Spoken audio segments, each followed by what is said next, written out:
Are you ready? Stand by.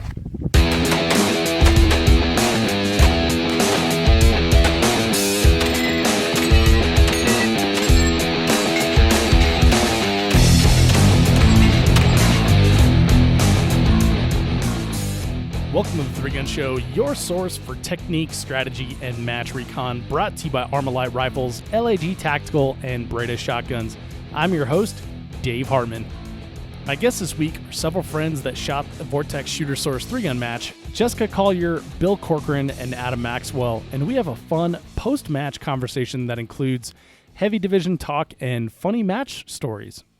This podcast is brought to you by Breda USA, Italian shotguns that are the best in the world. And this is a shotgun tech tip from Team Breda. Hey, this is Dave Hartman from the 3-Gun Show, and I'm with Tina Martin-Nims from Team Breda, and we are going to learn about choke selection. So before you go out to the match, you want to make sure that you have an understanding of how what your chokes are patterned at. So what I like to do is I have my 3 main chokes that I usually use, which is a spreader, an IC, an improved cylinder, and a mod. And I set my targets out at 5, 10, 15, 20, 25, and 30. And it's just like a knockover steel and a flipper. And I test to see what those how they perform at those distances with the ammo that I typically use. And so when I go out onto a stage, I already know that at, say, 35 yards, I can use my mod choke and knock it out. And I'll be ready to go. Awesome. All right. Well, that's your tech tip from Tina Martin-Nims of Team Breda. Check out Breda's B12i 3-gun ready inertia-driven shotgun at BredaUSA.com. That's BREDA. This podcast is brought to you by LAG Tactical. I've been using LAG gear for 3 years now, and I just got an upgrade into their new for 2018 MCS mag pouches.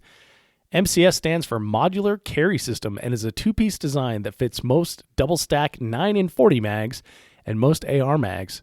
That means I can loan gear to someone in need on the range, even if we're shooting different guns. I've been using these pouches for many matches now, and they've been great. I like that you can choose the retention based on what is required by the stage, Speed Demon or locked in tight. I've been shooting the low-cut Supernova holster as well, and it has been a dream. They make it in a mid and high cut too if you're into that, but I'm digging the low cut. Super fast draws and plenty of retention when you need it. Check them out, lagtactical.com, and use code 3GS in all caps to save yourself 10% when placing an order. Thank you for tuning into the podcast this week. As I record this, I just got back from the Gadsden Shotgun Championship in Missouri yesterday, and I'm flying out to the NRA annual meeting in Dallas tomorrow.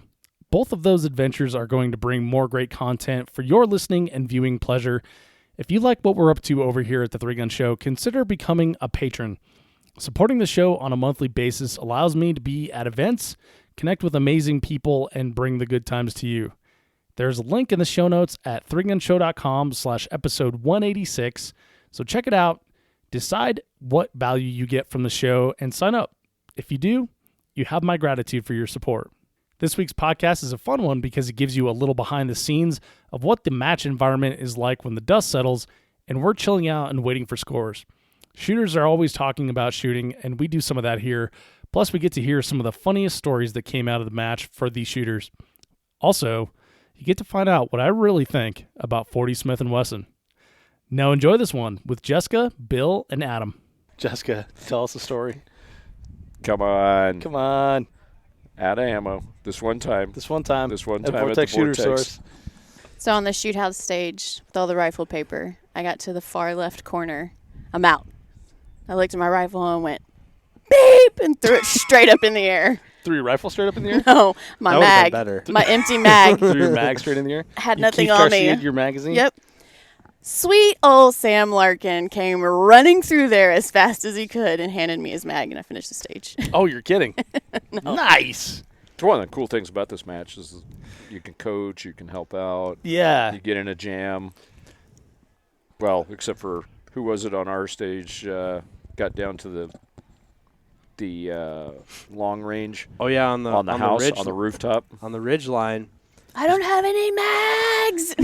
There's a bunch of pistol to shoot, and then you kind of run through the trail like they've traditionally done along the ridgeback. Mm-hmm. You get to the open part, and there's some shotgun shooting to do and some slugs. Oh yeah, some four clays and then six Six slugs on long the left slugs. slide. Yep, kind of the typical long Under slugs. 75 yards. You can expect to see a slug shot like that somewhere at this match, and gets all the way to the end there. Which is where the rooftop is for the rooftop. rifle Yeah, portion. they kind of have like this creepy like Hobbit Barbie dollhouse. thing Yeah. that you can. What is with that thing? I know, right? It's like I so should've cute, climbed so inside of creepy. it. I know, You right? did climb inside of it? I should have. You should. You should. She can stand up We should inside go- of it. She could live in there. That's what Tiny house. That's what they call us. That's what they call a studio. TLC's tiny house. Tiny house. Gets up on top there, and doesn't have any ammo for his rifle. Oh man. Didn't stage it. Yeah, Didn't bring it with him. Well, you can't stage it. they said you could. Oh, they told us we couldn't. Wah, wah, wah. This one time at a match. Anyway, so he's like, I need a mag. Somebody comes running up with a mag. Well, it's a Gen 2 P mag. Right. This particular gentleman shoots an HK. Oh, that guy. That and that Sean inch don't Burrows. fit in there. And somebody else runs up with another mag, also a Gen 2 P mag. Why doesn't that fit in the HK? I don't know. HK's proprietary. Yeah. Oh, German HK. engineering. That's why they came out with the Gen 3 or the E version of it. Oh, right. So that there would be compatible The with E the mag? 416. Yeah. Oh, that's ridiculous. So poor SGB. Shanga boom. He had a very fast time on that stage. Plus 2 minutes. Oh man. 60 seconds of penalty Yeah. 60 seconds of penalty. Yeah, 60 for second failure to penalties. engage. Yep. Wow. Very unfortunate. That's funny. He was a bit upset. I bet. A little bit. I bet. That's weird because I asked him how his match was going. He didn't mention that at all. Yeah, I can't imagine why. I think he's blanked it out. So the coaching aspect of this and the people bringing you mags aspect of this match is it's interesting. And last year, I think my squad used it more to heckle each other than we did really to help each other. Mm-hmm. But this year we had like a pretty good plan for calling out distances and long targets with a guy on the spotting scope, calling misses and stuff like that. So that part is super helpful. That you don't have to when you come to an array of 13 targets from 200 to 560 yards. You don't have to remember all the distances in there. You can have someone call them out to Call you. him out. Well, It's and very helpful. And call and win. Yeah, when, calling wins nice too. when we were getting ready to leave to come here, we're Ruben and I are rounding up the prizes to bring with, and he's like, "What do you think about this?" And we're like, we're on the hook for a certain amount of product, and he's like, "What if we bring a bunch of tripods, a bunch of spotting scopes, and a bunch of monoculars?" Mm-hmm. So basically, we brought enough tripods, spotting scopes, and monoculars that every long-range stage would have a Viper spotting scope for the range masters, and you had a monocular, a 15-power monocular for your coach to call out. Which is totally cool. Yeah, so it had a super wide field of view and also had a mill reticle inside, so Yeah. you could call mill corrections. Yeah. And so I think we brought something like 6 spotting scopes and a bunch of stuff like that. And then, so everyone got to use it at the match. It was always there for the match. Because how many matches have you been to where, like, the ROs didn't even have Oh, yeah. binoculars? Never mind anybody on your squad.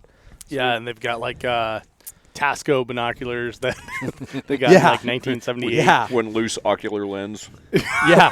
Yeah, they're kind of holding it like, Holding just it looking to the through the side. one barrel. Yeah. It's a monocular now. It used to be Yeah. binoculars. So not only did we put all that stuff on the price table, but everybody got to use it in the Yeah, match. that's way So- cool. So that was something different we tried to do this time. Yeah, I like that a lot. And being able to have good glass is like super important. For sure. This match is Especially cool. at a match like this. I mean, Yeah. this was a rifleman's match. Yeah. This was I was saying this is a long gun match. Like pistol was just like some spice, in there somewhere, but this was like rifle and shotgun heavy. This is like It's like, hey, here's opposite of rifle. We're gonna USPSA put this rifle. We're gonna Nationals. put this shotgun. We got all this space. Let's just put some pistol right here. Yeah, right. It'll be right. Well, we'll It put was some like pistol the, right here, 75 yards out. Yeah, it was the glue holding the rifle and the shotgun together. We'll just sprinkle a little bit right there. A little Pesto. bit. Yeah. But it had Jeremy's long-range pistol. I mean, that's Yeah, his for sure. signature deal. Yeah, I actually did really good on that this year. Last year, I totally jacked that one up, but it was I went like the kamikaze method of just like throwing rounds downrange. But Volume of fire. volume of fire, Something will hit. seriously. This time it was just like, and actually did pretty well on it. I went 1 for 1 on the long ones with a 45, and then Nice. of course that means that for the closer ones, I'm like, oh, I got this. Yeah, I don't need to look at the front sight for those. yeah, Those I got those. Nope, apparently not. FTN. Guess it is important. didn't work, huh? So Bill, you mentioned the 45, so you shoot heavy division. Yep. What was heavy division here? Because it's different everywhere in the nation. So this is your traditional heavy division, like you'll see at He-Man with 12-gauge pump, 45 limited to 10 rounds, and then 308. The only difference here is 308 is unlimited mag capacity. Oh, okay. So, which is helpful because you've Right. got a lot of kind of mixed short range, long range stuff, and Do you still need like one hit to neutralize? one hit to neutralize, which is also nice. I mean, it'd be nice if match directors would figure out that look, either do one hit and limited capacity, or 2 hits and unlimited capacity. Oh, yeah. I mean, I really don't care which, but don't tell me it's 2 hits and you only have 10 rounds in the mag or 20 rounds in the mag. It's just it puts you at a really, really bad spot. Right. Because there's only so much stuff you can carry. I mean, it's getting to the point on some of these Yeah. matches you got to bring a backpack. I mean, it's just Big ammo chest rig. bearer, yeah, your chest rig, you got like ammo everywhere. Hard as hell. Yeah, I that's mean, another good example. They used to be like that, and so He-Man is 1, right? But it's limited, so you only have 20 rounds per. So you end up carrying a lot of magazines, and of course you're 7,000 feet, and there's no air, and watching some of these guys, and I'm like, "Ooh, I hope somebody knows CPR because Yeah. that guy ain't gonna make it." Bill, can I ask you this? What is the attraction to heavy for you? To me, it's a lot of it is the physicality of it, right? I mean, Okay. it's a very physical, especially when you're dealing with the pump gun, right? I Okay. mean, that adds a whole nother layer to the skill set, and there's just something about rocking a big 45 and that 308 when you're slinging steel. I mean, you Yep. watch everybody else go up there, and you'll see the steel and it moves a little. There's nothing like flipping steel and breaking steel. And, Right. I mean, just Right. showing up at a match and Unless breaking all their you're steel and standing leaving. next to your muzzle and your chest gets blown in. Yeah, well, I mean, the muzzle. I mean, that's part of it. It's just a lot of fun. I mean, Big loud thump. it's a lot of fun. It's you're shooting a big caliber rifle.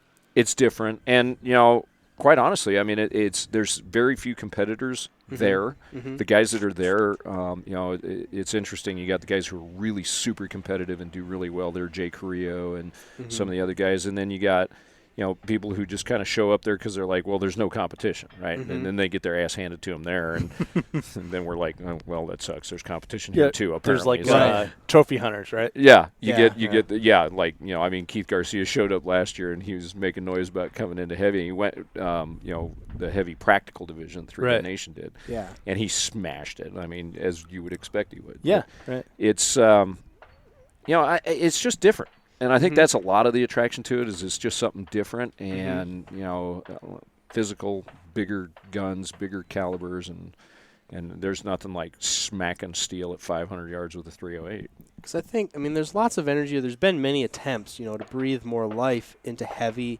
and they've played around with some of the different equipment rules. I know the ones that I like, but everyone comes to shoot the 308. Right. Everybody. That's Yep. Everything I don't think that's anybody ancillary disputes- to I don't that. think anybody disputes that. But then the question comes like, well, is it a pump shotgun division or do we allow autos? Yeah, and the purists want to do pump, right? Right. But they're also the people You that want to mean- write everything you on mean paper. all 3 of them? Yeah. Because that's yeah. basically it. I mean, Right. you look at what's going on with UML right now because UML is saying, look, bring your 308, unlimited rifle capacity or magazine capacity, shoot your 9mm, and shoot a semi-auto shotgun. What do you think about the 9mm versus the 45? You know, I could go either way with it. You know, I like the idea of 45 as long as if UML, and this is something I told Pete, I said, look, if you guys are going to do this, I would be way in favor of 45 with unlimited mag capacity. Yeah. Right? I mean, it's stupid to have it at 10. It is because they have double stack 45s because you've got now. double stack 45s that are readily It's just available. an antiquated thing of like a time gone by, you know. It is, and that's part of the problem is that, you know, and I mean, a lot of people call it the dinosaur division because of that. Because you got guys who are just like, no, it has to be 45 and it has to be a pump gun, and I'm like, well, you don't ever show up to shoot it, so why does it have to be? Right. Right? That's I'm kinda like, how you're not limited was you're for not there. Yeah. Why are you inflicting me with your stupid rules?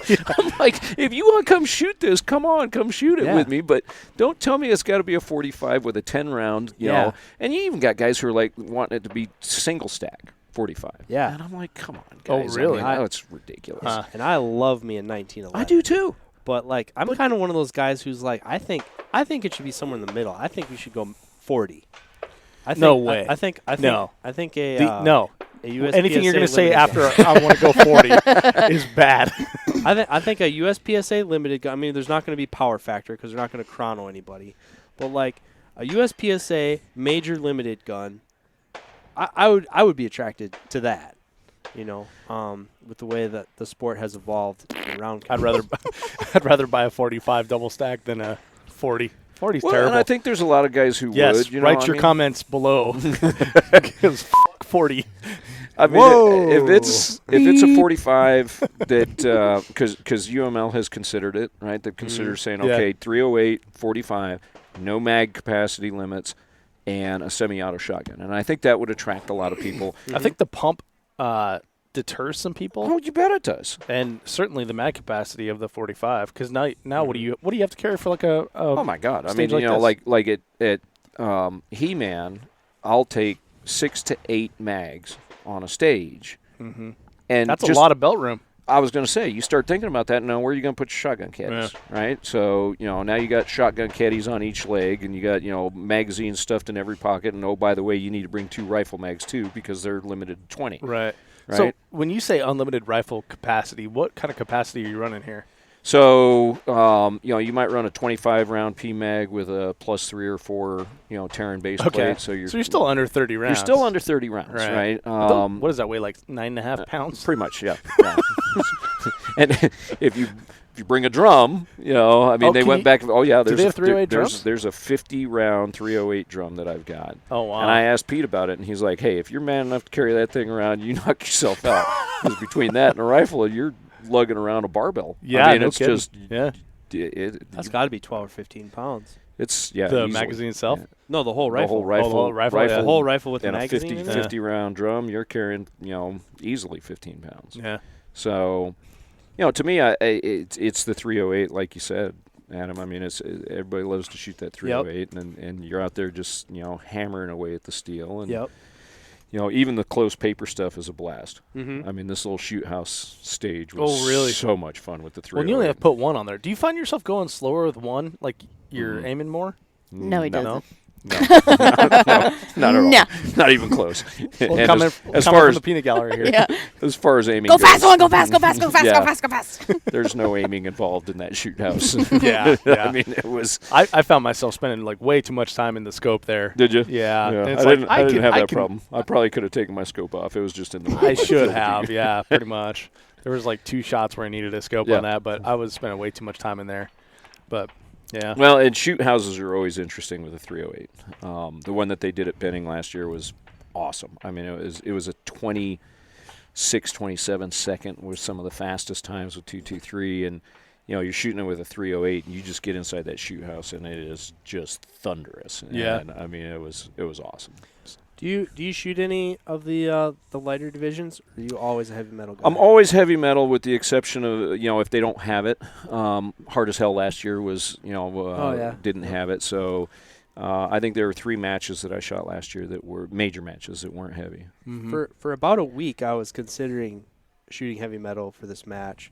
And so I was starting to try and About a week. learn really quickly some of the things like what distance do you zero your rifle at? Yeah. You know, I think Right. the trajectories are way different Very. than it is in 223. When I switched over to 308, I went to a point blank zero, right? Point blank max range zero. What does that mean? So Yeah, what the hell does that mean? Point blank max range is actually a really cool way, and it's great for 3-gun, especially for 308. But essentially, if you imagine an 8-inch pipe, so I'm going to shoot inside of an 8-inch pipe, everywhere from 0 yards out to however far it is that I drop off that 8-inch pipe. So you take an 8-inch plate and you put it out there at the maximum range that you can drop. And what that does is it gives you basically, you know, our targets are going to generally be about that big, at least. So everywhere from 0 out to 300 yards, 332 yards, I can hold essentially on the target, and it's going to hit. So right? you zero at 332 yards? So I zero. There's actually a calculation that you can do to figure out where you need to zero at 100 yards and where it needs to be. So at 100 yards, I'm, X inches or X MOA low of dead center. I got you. Right? And so as it's following that trajectory, it goes up towards the top of that pipe up around 200, a little better than 200, and then drops down at 300. So you never have to do anything in 3-gun to address holdovers until you're out to your max zero range. And then you start. So Which is everything, past 330 yeah, yards. so everything from 0 to 330, I'm just holding on. Oh, no kidding. Right now, Even like a Skinny Sammy? well, now a Skinny Sammy isn't really going to matter because it's, it's going to be 8 inches tall, right? Doesn't matter if I hit it in the head or I hit it in the bottom, especially with a 308, right? Okay. Because I'm just going to tear it out of the ground. I mean, that's just the beauty of shooting 308s. You can ask Charles Soule every time he'd see me coming, and he's like, hang on a minute, and he'd have to call Brian Corey over to bring the truck with all the steel because I was going to break all their steel. Just the way it is. Yeah, but they like to shoot Colt auto poppers at like 40 yards. Oh, yeah, they'd throw the auto poppers out there, and I would just flatten them. Trash that thing. As Dean Turk and I would go out there, and we'd just laugh. We were like, all right, well, we're going to break your steel. You just, but like, you like me now? but like at this match, the smaller, like the 200-yard gongs on stage, what was it, 9 to 8 with the small 200-yard. That was you really 4 inches? right. Yeah. Those So- are 4 inches? Yeah, those They're were 4 or 6. they're- I think they're 4. they're pretty small. At 200? Yeah. Oh, that makes a lot of sense. So yeah. That explains everything. But something like that, you do need to know pretty well where you're at. So I've got a really good idea, at the major numbers, the 2, the 3, the 4, exactly where I need to hold to hit dead center. But for the most part, most of our targets are going to be big enough that it doesn't matter. In 3-gun, it doesn't matter if I hit that big steel target at the top or the bottom. Well, especially Right. with 308, right? With the 3, yeah. Yeah, I mean, we're looking at like 16-inch targets at like 350 yards on one of the stages out here, and I'm watching like black dots appear with 223, and it's not even moving that thing. But no one on our squad was shooting 308. But well, a hit's a hit. So depending on what they've got set up, I loved what Jeremy did here with the Magneto Speed. The flashers on there. That was the Magneto Speed specific brand of flasher was awesome. There were several other flashers that were not as awesome. right. Yeah. So thumbs up to Magneto Speed for their stuff. Yeah, and Jeremy said he really likes them. So they got some stuff coming for next year, and he and I were talking earlier, and he really likes the Magneto Speeds. And I mean, a hit's a hit. The shooters like them too. Heck yeah, because you don't have to worry about did the RO not see my hit? Did they? I tell you what, though, it? we need to get on the same page as far as a society of, can I move on after I see the flash, or do I have to wait for the RO to say hit? Yes. There's a couple of times I had to call my own shots. There were several times we had to call our I own saw shots. flashes in my scope, and I didn't get hit calls. I was in the spotting scope and saw black dots appear on plates Same here. that didn't get hit calls. Yeah. Yeah, and I can understand on the black dot thing, because I looked through the RO scope and it was all fuzzy. I'm like, it's not cool when you're the shooter. Back to the flasher thing. What's the right way to do that? If you guys could wave a magic wand. Gosh, I think there's no perfect solution. I don't think the strobes are the answer. I think they have their own quirks that we're finding, because now you just have ROs that are just looking at the strobe light. Yep. They aren't, if that strobe Absolutely light had that problem. If you get a strobe light malfunction, Well, Does and we that had shooter get a reshoot? we had a guy on our stage that had a strobe light malfunction. And he put 2 rounds on it, and he shouted, "That's a hit!" And then he did 3 more, 1, 2, 3, Yeah. and the strobe still didn't go But- off. And finally, the RO called it. But I mean, are they better than flashers on the whole? The MGM Oh, yeah. style flashers? Yeah. Probably. Absolutely, I think so. Probably. absolutely. Well, because You know. with this, it doesn't matter what grain you're shooting. Yeah. 55 grain will still ring that steel. And it can be a ginormous target and still move when, a pebble of a 223 hits it at 500 yards. Well, and it doesn't work off of movement. It works off of, vibration, right? I'm not sure, but We're going to have to go get one of those things. I I mean, if you- suggest maybe you do a podcast with Ryan Hay from Magneto Speed. Can you introduce me? I sure can. All right, then. We'll do that. you can have an 8 or a 10 MOA target at 600 yards and still get a reliable call. Right. You know, Yeah. That's cool. Yeah, and we were seeing that, 560 yards, we're seeing like a little 223 that ordinarily wouldn't move like a MGM flasher. Mm-hmm. And then you're getting the red light indicators, but it was super slow as far as ROs following it. So Well, I think there's probably a learning curve too. I mean, ROs for who sure. are I mean, used this is to- the first time right, I've seen it. Yeah. But I think it's a combination of having ROs who can see it and know how to, and how to call it. So, same old story, right? Just different. I think it's a better solution than what we've had. Yeah, I absolutely think it's a better solution. Absolutely. Absolutely. And so I was, again, I'm kind of speculating here because I haven't held one in my hands, but the way that they work is awesome too. Like it's a fiber optic, so you can't actually shoot the light. Right. You're shooting, if you actually hit the thing that is the red flasher part, it's just like some rubber mush, right? So, which is great because everything is behind the target, so it can't get shot up. Can't. Yep. Which is different than the flashers that we've had in the past. Yeah. Yeah. Yeah. All right, Bill. So anything else you want to tell us about shooting heavy?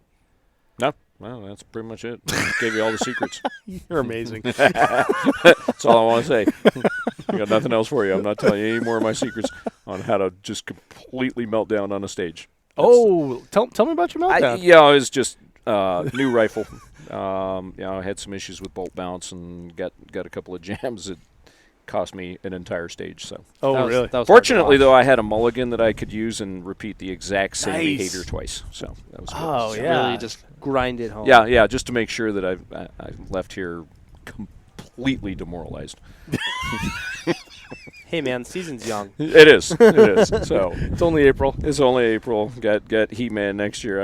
Or next month. I got a month to fix it. So Yeah. And can we talk real quick about the weather? We were supposed to have like an entire day on Saturday, dawn to dusk, full of rain. rain, And tornadoes, we all lucked got. out. We dodged a bullet. We Big dodged a time. bullet. I think we closed the door on our truck as The the wall of downpour. water Yeah. came down. I was actually on deck when that wall of water came down, and we were stuck under the awnings in the bays. And when we saw the ROs jump in their trucks and drive out of the bays, we're like, That's a bad sign. "Do they know something we don't? That's a bad sign. Should we get out of here?" But at that point, we were kind of committed because it's just completely dumping around us. We got soaked a little bit, but then we shot them today after the match, so it wasn't too bad. But we lucked out, so we had probably 90 minutes of rain to deal with in the afternoon, a little bit during the morning. day, Yeah. a little bit in the morning. Wasn't too bad, but we were hoping, or we were expecting the worst based on It was the supposed forecast. to We be. got lucky. Yeah. It Yeah. was supposed to be. Awesome. Well, so great match. Gonna shoot it next year, Absolutely. Jess. Are you gonna shoot next year? I'm going to shoot every year, even if I stop shooting 3-gun. Awesome. Adam, how about you, man?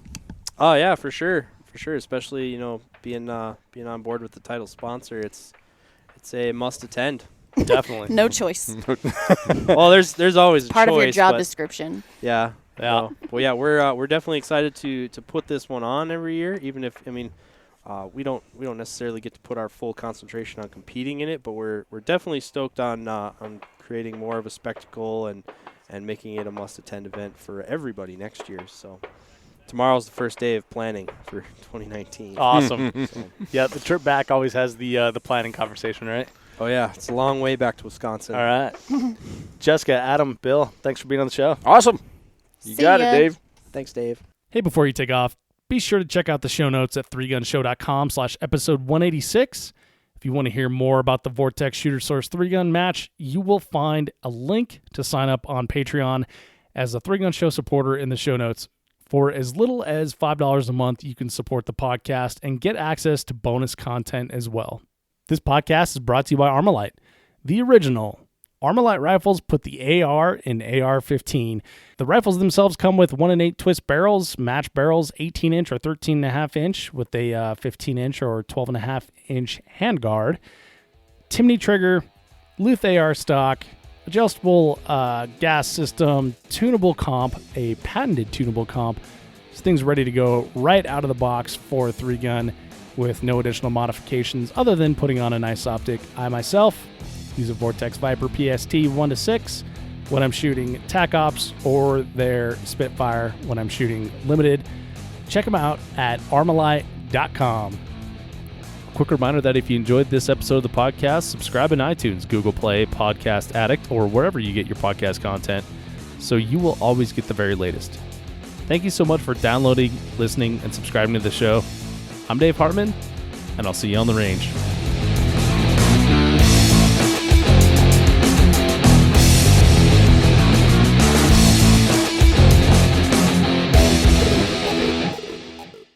If you are finished, unload, show clear.